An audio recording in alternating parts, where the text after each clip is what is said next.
So Carl Froch sat down with Andre Ward, two elite fighters with real history. They fought in 2011 in the Super 6 final, a fight that was significant. Afterward, it always felt like there was some type of animosity, even if it stayed under the surface. So seeing them together years later isn't nothing. It's a moment. Let's talk about it. So I watched the Carl Froch and Andre Ward interview. I guess some may refer to it as a reunion. Now, Carl Froch is a former world champion, loads of credibility, and he also has an awesome YouTube channel. He understands how to do YouTube and he's doing it really well. And obviously his credibility really helps. And he has really good insights and really good interviews. Now, when I think of Carl Froch, I think mainly of his boxing career. And I think of the Lucien Boutte fight. I mean, that fight was absolutely sensational.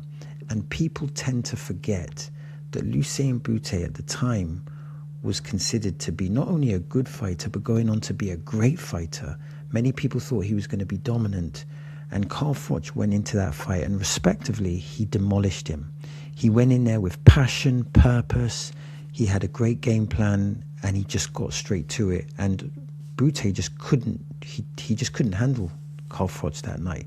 Carl Froch was exceptional. I think that's his best performance. Of course, you had other performances. You had the Lucien Boutte performance. That was a brutal fight. That was really a good fight. And I think Lucien Boutte, I think Jean-Pascal brought so much to the table that night. And he was a really game challenger. And that fight was exciting. It was entertaining. And I really do remember that fight. And then, of course, you had the two fights with George Groves, and both fights had great marketing and both were great fights, because in some fights you have great marketing but not great fights, or you have a great fight but it wasn't great marketing. But in these two fights you had both. And of course, Carl Froch left the boxing game with that sensational knockout in Wembley. Now, of course, you have Andre Ward. And Andre Ward is considered a legend. He retired undefeated. And when we think of Andre Ward's career, well, he's flawless because he's undefeated. But one of the important exhibits for his career is to look at the Kovalev rematch. Now, Kovalev at the time, it's important when we define a boxer's values to look at the time. At the time, Kovalev was just walking through the opposition. He was a dominant champion. He won the title against Nathan Cleverly in Cardiff, and he destroyed Nathan Cleverly. And I think Nathan was undefeated at the time. He totally demolished him, completely demolished him. I believe in one of his title defenses, he actually scored a knockout with a jab to the body. He was a true power puncher, and he was a dominant champion. And when Kovalev fought Andre Ward the first time, it was a very close fight, and he actually put Andre Ward on the canvas, I believe, in round 2. But Andre Ward came back. It was like a fight of two halves. It was a close fight. Many people thought Kovalev may have done enough. But in the rematch, Andre Ward was exceptional. He came with a different strategy, and he really utilized an effective body attack. And I think he was the first one to expose that one big flaw in Kovalev, which was that he was really susceptible to body attacks. He doesn't respond positively at all to body punching. And Andre Ward was exceptional that night. He came with purpose, power. And when you think of Andre Ward, you think of that great defense. He had a great defense. He could nullify opponents. And that's effectively what he did to Carl Froch. And the one thing that I liked about this interview, or reunion, or whatever you'd want to call it, is the fact that Carl Froch accepted the defeat. Now, to give some background, there was a lot of ramblings behind the scenes for a long period of time where Carl Froch didn't seem to take full accountability, respectfully speaking.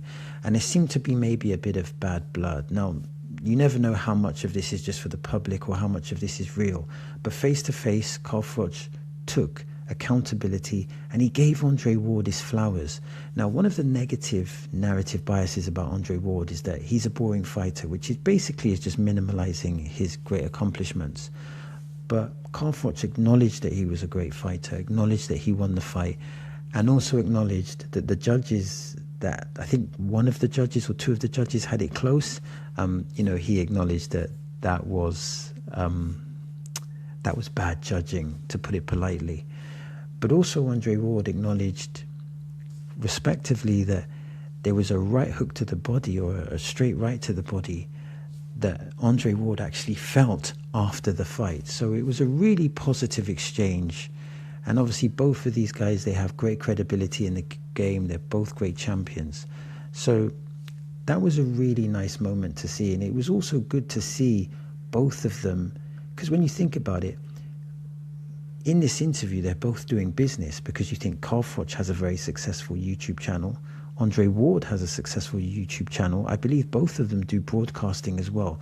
So it's good to see that they're amicable, and it's good to see that they're actually doing business together. And it's actually good to get their perspective on what's going on in the boxing world, because again, both of them carry such massive credibility.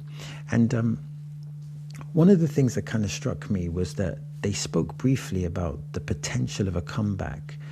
And when we're talking about the comeback, I think the context is maybe like an exhibition fight or something of that nature. And it seems to me that Carl Froch may be tempted to do a comeback. And I don't know how I feel about that, because when you look at his performance against George Groves, and this was a heated rivalry, it really was, and it was a sensational knockout, and he left boxing on such a massive high, I almost think, is it worth the risk to come back? Of course, Carl Froch has incredible credibility with his world championship status. Being a former world champion, he brings that credibility, and that credibility means that he would be paid sufficiently for his labor, for his work. But personally, it would be great to see Carl Froch come back and knock someone out. That would be brilliant. But I wouldn't like to see him come back and then suffer like a brutal knockout loss, or get beaten up badly, only because he's not the fighter that he was. Because, he's 48 years old, and age matters in sport, age matters in boxing, and age matters at the elite level. So part of me thinks, is that a good idea? But again, I think the emphasis here is that this was a good interaction. Both of these boxers, they left the boxing game on a high, and they're both involved with boxing, and they're both involved doing business in boxing, and they both seem to have their faculties intact. I also want to say that I like this new side of Carl Froch. I think Carl Froch has done really well as a YouTuber. I feel that he understands the YouTube game. He understands the algorithm. He understands that you have to be exciting, and you have to create an edge, and, saying certain things will bring in comments, engagements, and that's really vital for having a channel. So he understands that, and he's kind of like learnt the art of YouTube, and I think that's a great thing. But also I feel that there's a level of empathy with Carl Froch now, because Carl Froch generally was seen as quite like a brutal character. And I think he made a reference in the Andre Ward interview that a friend put a Bible in his hand or something like that. And that's not to say that he's religious, or that's not to say that he's spiritual, but he made a reference to that. And I think that there's definitely maturity, there's definitely empathy. And I think that you can see that in this new chapter of Carl Froch, because you have the chapter of Carl Froch, the boxer, the chapter of Carl Froch, the world champion. And there's many chapters within that. But then you've got this new chapter of Carl Froch, the YouTuber. And now we're seeing a maturity, and we're seeing an empathy. And I think that this moment with Andre Ward really crystallized that maturity. And that was a good thing to see.